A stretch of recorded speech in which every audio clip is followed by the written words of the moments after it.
شروع اللہ کے نام سے جو بڑا مہربان اور نہایت رحم کرنے والا ہے۔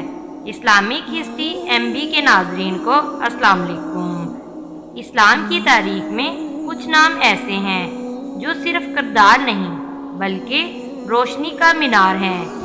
آج ہم بات کریں گے ایک ایسے عظیم صحابی کی جن کے بارے میں خود نبی کریم صلی اللہ علیہ وآلہ وسلم نے فرمایا، فرشتے بھی ان سے حیا کرتے ہیں۔ جی ہاں، وہ عظیم ہستی حضرت عثمان غنی رضی اللہ تعالیٰ عنہ ایک دن نبی کریم صلی اللہ علیہ وآلہ وسلم مدینہ منورہ میں ایک کنویں کے کنارے آرام فرما رہے تھے۔ آپ صلی اللہ علیہ وآلہ وسلم کی ٹانگیں کھلی ہوئی تھی اور آپ صلی اللہ علیہ وآلہ وسلم سکون سے بیٹھے تھے۔ اسی دوران حضرت ابوبکر صدیق رضی اللہ تعالیٰ عنہ تشریف لائے۔ آپ صلی اللہ علیہ وآلہ وسلم نے بغیر کوئی انداز بدلے انہیں بیٹھنے کی اجازت دی۔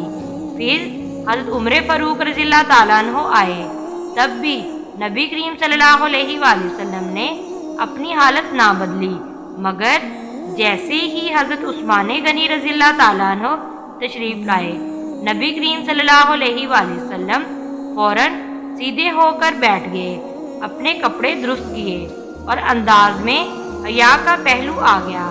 صحابہ کرام رضی اللہ تعالیٰ عنہ حیران تھے کہ یا رسول اللہ صلی اللہ علیہ وآلہ وسلم، آپ نے حضرت عثمان غنی کے آنے پر اپنا انداز کیوں بدلا؟ تو نبی کریم صلی اللہ علیہ وآلہ وسلم نے وہ الفاظ فرمائے جو قیامت تک کے لیے حضرت عثمان غنی رضی اللہ تعالیٰ عنہ کی عظمت کا ثبوت ہے۔ کیا میں اس شخص سے حیا نہ کروں جس سے فرشتے بھی حیا کرتے ہیں؟ حضرت عثمان غنی رضی اللہ تعالیٰ عنہ صرف تیسرے خلیفہ ہی نہیں، وہ قرآن کے عاشق، سخاوت کے بادشاہ اور حیا کی چلتی پھرتی تصویر تھے۔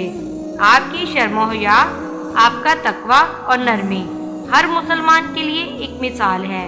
آئیے ہم بھی اپنی زندگیوں میں شرم و حیا کو اپنا زیور بنائیں، کیونکہ یہ ایمان کا حصہ ہے۔ اللہ ہمیں حضرت عثمان غنی جیسے پاکیزہ اخلاق اپنانے کی توفیق عطا فرمائے، آمین۔ امید ہے کہ آج کی ویڈیو آپ کو پسند آئی ہو۔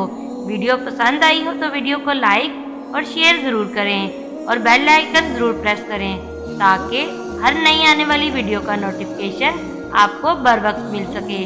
اس طرح کی اسلامی ویڈیوز دیکھنے کے لیے ہمارے چینل کو ضرور سبسکرائب کر لیں۔ جزاک اللہ۔